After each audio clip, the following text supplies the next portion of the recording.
सर्वप्रथम सर्व स्वामी भक्तांचे पुन्हा एकदा खूप खूप मनापासून स्वागत आहे। स्वामी भक्तांनो, आज आपण परभणी येथील रहिवासी असलेल्या एका स्वामी सेवेकरी ताईंचा खूप रोमांचक अनुभव बघणार आहोत। हा अनुभव ऐकल्यानंतर प्रत्येक स्वामी भक्ताला आपल्या अंगावरती शहारे आल्याशिवाय राहणार नाही। खूप सुंदर अनुभव आहे, त्यामुळे हा अनुभव अगदी शेवटपर्यंत आज प्रत्येक स्वामी भक्ताने बघावा। चला तर मग वेळ न लावता या सुंदर अशा अनुभवाला ताईंच्या शब्दात सुरुवात करूया। तत्पूर्वी तुम्ही जर आपल्या या चॅनलवरती नवीन असाल तर सबस्क्राइब करायला विसरू नका, कारण असेच रोज स्वामींचे नवीन नवीन अनुभव या चॅनलवरती येत असतात।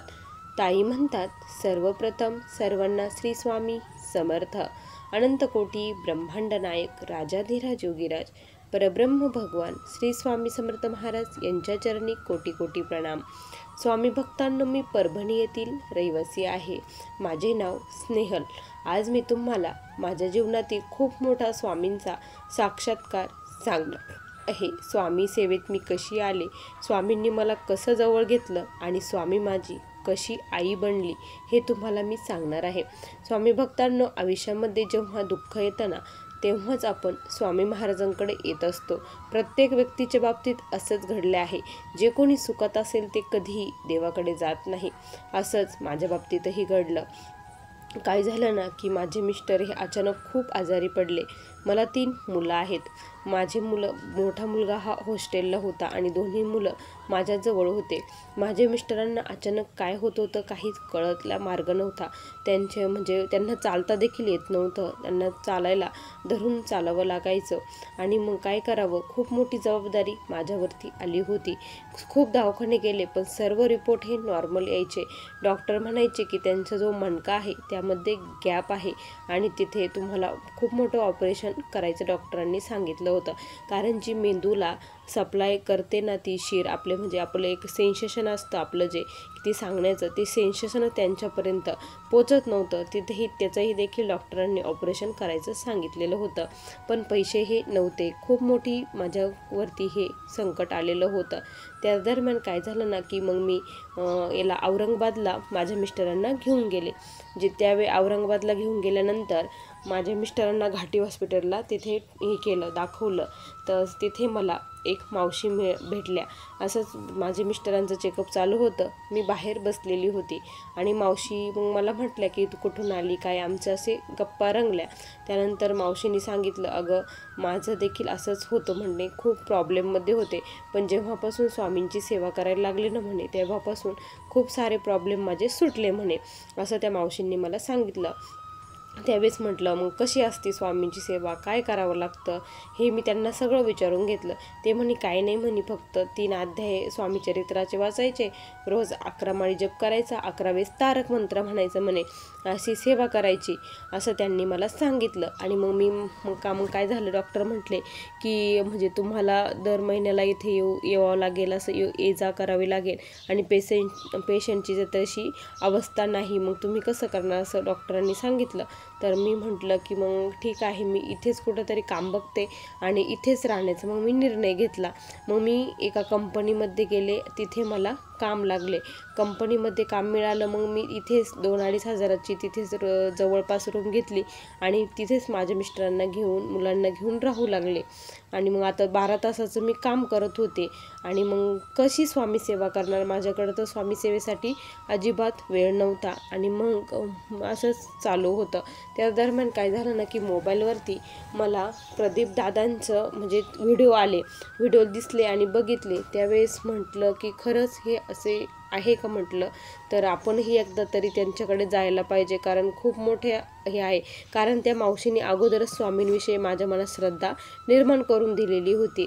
मग मी ठरवलं की काही हो, आता प्रदीप दादांकडे आपण जायचंच। मग मी ठरवलं आणि प्रदीप दादांच्या मठामध्ये गेली। तिथे गेल्यानंतर प्रचंड गर्दी होती आणि म्हटलं आता इथे कधी नंबर लागायचा आणि घरी जाणं हे खूप गरजेचं होतं, कारण मिस्टरांना सोडून मी एकटीच आलेली होती। एका दिवसाचा मला हा प्रवास प्रवास करायचा होता. मग औरंगाबादवरून मी तिथे गेलेली होती. मग दादांना म्हणजे मी तिथे सर्व सेवेकऱ्यांना सांगितलं की अशी परिस्थिती आहे, प्लीज माझा नंबर घ्या म्हणून असं सांगितलं. तर त्यांनी दादांकडे गेले आणि दादांना सांगितलं की असं असं आहे म्हणे. तर दादा म्हणे ठीक आहे, त्या ताईंना एवढे 4-5 नंबर झाले की त्यांचा नंबर घ्या म्हणे असं दादांनी सांगितलं. आणि मग माझा नंबर घेतला.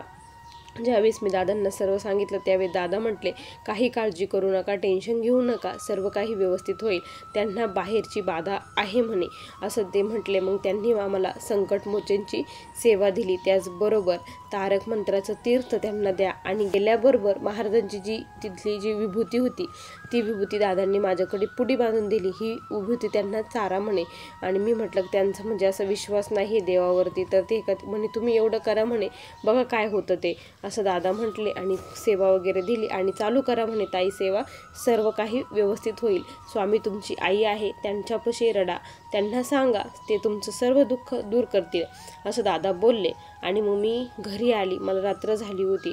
घरी आली, मग मिस्टरांना सांगितलं की असं असं आहे म्हटलं, तुमचा विश्वास आहे, माझा खूप विश्वास बसला आहे म्हटलं, त्यांनी असं सांगितलं आहे म्हटलं, तर आपण करायला पाहिजे आणि तुम्ही देखील करा म्हटलं आणि ही विभूती खा म्हटलं, बघा तुम्हाला फरक वाटेल म्हटलं. कारण मिस्टरांचं कसं होतं माहिती आहे का, त्यांना अमावस्या पौर्णिमा असं अचानकच काय व्हायचं ना का बस त्यांच्या याच्यात दुखायचं, छातीत दुखायचं, कधी पाय दुखायचे, कधी डोक्यात चमका निघायच्या, हे काय होत होतं त्यांनाच कळते. असं अक्षरशः असं म्हणायचे का असं वाटतं की मला आता मरावं, जगावं नाही असं ते मला बोलायचे. मग एवढ्या अवस्थेत असल्यामुळे त्यांना देखील वाटलं की आपण देखील करायला पाहिजे. मग त्यांनी ती विभूती घेतली आणि खाल्ल्यानंतर ते म्हणे बघूया. मग त्यांना थोडंसं त्या विभूतीने बरं वाटलं. मग माझी ही सेवा मी सुरू केली. स्वामींचा फोटो वगैरे आणला. मला वेळ पार मिळत नसायचा. सकाळी जर गेली तर मी संध्याकाळी 7-7:30ला घरी यायचे. मिस्टरांना दुपारी 2 वाजता फोन केला की जेवले का वगैरे, तर कधी जेवलेले असायचे तर कधी जेवलेले नसायचे, कारण त्यांना त्रास हा भरपूर होत होता. आणि मग असं हे झालं. मग दादांनी सांगितलं होतं की तिथे बजाजनगरला खूप मोठं केंद्र आहे म्हणे, ताई तुम्ही 108 आरत्या तिथे करा असंही दादांनी सांगितलं होतं. अक्षरशः तिथे जाण्यासाठी देखील माझ्याकडे पैसे नव्हते. 40 रुपये आम्हाला एका जणाला तिथे जायला लागायचे, एवढे सुद्धा पैसे माझ्याकडे नव्हते, त्यामुळे मी तिथेही जाऊ शकत नव्हती. मग 108 आरत्या कशा करायच्या, तर मग मी काय केलं की दादांना विचारलं की दादा मी घरी केल्या तर चालेल का. दादा तर अगोदर नाहीच म्हटले, तुम्ही जर मठात गेलात तर खूप लवकर फरक पडेल म्हणे आणि ठीक आहे म्हणजे तुमची जसा भाव असेल तसं तुम्ही करा असं दादा म्हटले. तर मग मी घरीच 108 स्वामींच्या आरत्या करायच्या ठरवलं. मी रोज संध्याकाळी स्वामींच्या आरती करू लागले. त्यानंतर तारक मंत्राचं तीर्थ बनवू लागले. ती सेवा चालू झाली. ही सेवा करता करता मला काय झालं ना की 21 दिवस म्हणजे 20 दिवस सेवा झाली. त्यावेळेस परभणीवरून मला फोन आला की म्हणजे तिथे गावाकडे खूप मोठा प्रॉब्लेम झाला होता की तुम्हाला लवकर अर्जंट यावं लागेल असं म्हटले. आता सेवा तर चालू, सेवा तर खंडित होईल, मग काय करायचं, खूप मोठा प्रश्न माझ्यापुढे उभा राहिला. तर मी म्हटलं आता जाणं तर गरजेचंच आहे. स्वामींना विनंती केली की स्वामी तुम्ही माझ्यासोबत चलावं, नाहीत यांच्यापाशी तुम्ही थांबा असं म्हटलं. मी एकटीच जाते म्हटलं, लवकर कामावर कोण येते आणि असं मी म्हटले. आणि मग मी परभणीला जाण्यासाठी निघाले. मी परभणीला पोचली, परभणीचं सर्व काम केलं, त्यानंतर पुन्हा येण्यासाठी निघली, कारण राहण्याचा तर विषयच नव्हता.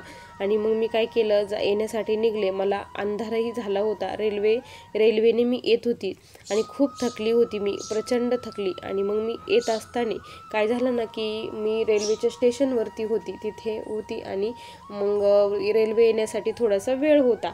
तर म्हटलं मला बाथरूमला खूप जाण्याची इच्छा झाली, म्हणून मी तिथे बाथरूम शोधू लागले, पण मला कुठेही दिसत नव्हतं. म्हणून मी थोडं साईडला गेले आणि तिथे बाथरूम केली. तर मी तिथं बघितलंच नाही की तिथे समोर देवीचं मंदिर आहे की काय असं. आणि मग बाथरूम झाल्यानंतर एक अशी छोटीशी मुलगी आणि हिरवी साडी वगैरे घातलेली, म्हणजे अशी खूप वयस्कर असेल त्या, पण उंची अजिबात नव्हती, खूप फुटक्या होत्या. आणि त्या आल्या, खूप रागावल्या, का गं तू इथे हे केलं का म्हणे, बाथरूम केली का, तुला कळत नाही का म्हणे इथं देवी आहे असं तसं. मी म्हटलं नाही मावशी मी बघितलंच नाही, माझ्याकडून चूक झाली, हो मी असं म्हटले आणि आले. तिथं येऊन बसले तर मला 10 मिनटं झाले असेल तर अचानक मला अशी थंडी वाजून आली आणि डोक्यामध्ये खूप दुखू लागलं, मन ताप भरल्यासारखं झालं. म्हटलं अचानक काय झालं? मला वाटलं की देवीनेच मला ही शिक्षा दिली की काय, ते देवीच होते की काय. खूप मनामध्ये वाईट वाईट विचार येऊ लागले आणि मी खूप घाबरली. रेल्वे आली, रेल्वेत बसले आणि प्रचंड माझं अंग हे दुखत होतं. मग काय झालं ना की तिथे म्हणजे असे एक बाबा बसलेले होते. बाबा कसे होते? हुबेहूब स्वामींसारखेच होते. स्वामी भक्तांनो, म्हणजे त्यांची टक्कल होती, त्यानंतर म्हणजे त्यांनी पायजमा वगैरे घातलेलं होतं पण टक्कल होती, दिसायला स्वामींसारखेच होते. हसणं वगैरे, उंची वगैरे खूप हे होतं स्वामींसारखंच. आणि मग त्यांनी काय केलं, म्हणे काय झालं तुला? मी म्हटलं मला असं असं होत आहे. तर ते म्हणे तू माझ्या जागेवर झोप म्हणे, मी इथे बसतो म्हणे. तर ते असं म्हटले. मी म्हटलं ठीक आहे बाबा. मग माझ्या मनात असं आलं तर मी म्हटलं बाबा तुम्हाला कुठे जायचं आहे? तर ते म्हणे मला चिकलठाण्याला जायचं आहे. म्हटलं ठीक आहे. आणि मग मी काय केलं, गोळी होती माझ्याकडे, मग ती गोळी घेतली आणि झोपली. मी झोपल्यानंतर मग चिकलठाणा जेव्हा आलं ना तेव्हा मग म्हटलं ह्या बाबांना तर इथं म्हणजे उतरायचं म्हटलं आणि ते झोपलेले होते. आणि मग म्हटलं काय करावं आता, आणि मग कसं उठवावं म्हटलं यांना. काय नाही, मग ते उतरलेच नाही, ते तसेच हे राहिले, झोपून राहिले. मी पण त्यांना उठवलं नाही, उतरले. आणि त्यानंतर मला असं का बरं फील होत होतं काय माहिती की ते स्वामीच होते म्हणून.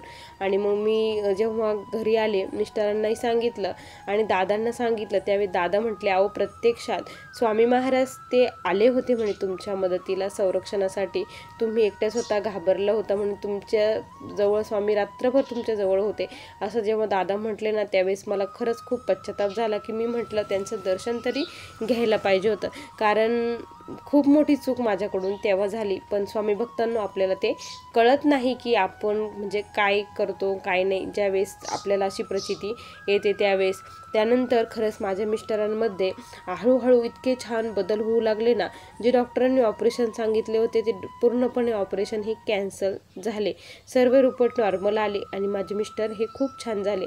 मी काय बोलली होती स्वामींना की स्वामींना नवस केला होता, जर माझे मिस्टर बरे झाले, माझे मिस्टर हे पेंटर आहेत, जर पूर्णपणे बरे झाले तर मी तुमचा खूप मोठा फोटो बनवून एखाद्या ठिकाणी अशी मंदिरात दान करेल, असं मी स्वामींना बोलली होती. आणि स्वामींनी खूप परीक्षा बघितली यासाठी. आता मिस्टरांचं माझे 99% म्हणजे 95-96% बरं झालं होतं, थोडंसंच राहिलं होतं. तर मिस्टरांना मी काय म्हटलं मी असं बोलली होती, तुम्ही पेंटिंग म्हणजे स्वामींचं हे करा म्हटलं, फोटो पेंट करा म्हटलं, असं म्हटले. तर मिस्टर म्हणे अगं त्याला 2-2.5-3 हजार रुपये सामानासाठी लागतील म्हणे. तर माझ्याकडे त्यावेळेस फक्त 500 रुपये होते स्वामी भक्तांनो, 500 रुपये होते. आणि मग म्हटलं काय करायचं, तर म्हटलं बघा स्वामी परीक्षा बघताय, म्हटलं स्वामींची इच्छा जर असेल ना तर स्वामी सर्व व्यवस्थित करतील, कसं करतील हे त्यांच्यावरती सोडून द्या म्हटलं. मग आम्ही दोघं जण गेलो आणि सामान घेण्यासाठी. जे सामान यांना दरवेळेस 2-2.5-3 हजाराला बसायचं ते भक्तांनो ते सामान त्या दिवशी आम्हाला फक्त 200 रुपयामध्ये कसं मिळालं, काचे सगट ते सामान मिळालं, हे फक्त स्वामीच जाणू शकतात.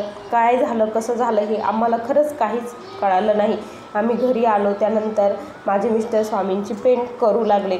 पेंट केल्यानंतर सर्व इतकं छान झालं, पण स्वामींचा चेहराच त्यांना जमत नव्हता, का बरं काय माहिती. मग प्रति दादांना म्हणजे विचारलं की असं असं होत आहे. त्यावेळी दादा म्हटले उद्या सकाळी लवकर उठल्यानंतर स्वामींना विनंती करा, स्वामींचा चेहरा डोळ्यासमोर आणा, त्यांना मुजरा करा आणि मग पेंट करायला लागा, असं म्हटले. आणि तसंच माझ्या मिस्टरांनी केलं आणि खरंच त्या दिवशी इतकी छान स्वामींची प्रतिमा तयार झाली ना की बस. आणि मग आम्ही ती एका मठामध्ये दिली. आज तीच मूर्ती त्या मठामध्ये आहे. हे बघून आम्हाला खूप छान वाटतं, त्या फोटो आहे. आणि त्यानंतर माझे मिस्टर आता एकदम ठणठणीत पूर्णपणे बरे झालेले आहे. सर्व काही स्वामी कृपेने सर्व व्यवस्थित झालेलं आहे. स्वामी आई खूप दयाळू आहे, प्रत्येक भक्ताच्या मागे अशीच खंबीरपणे उभे राहते.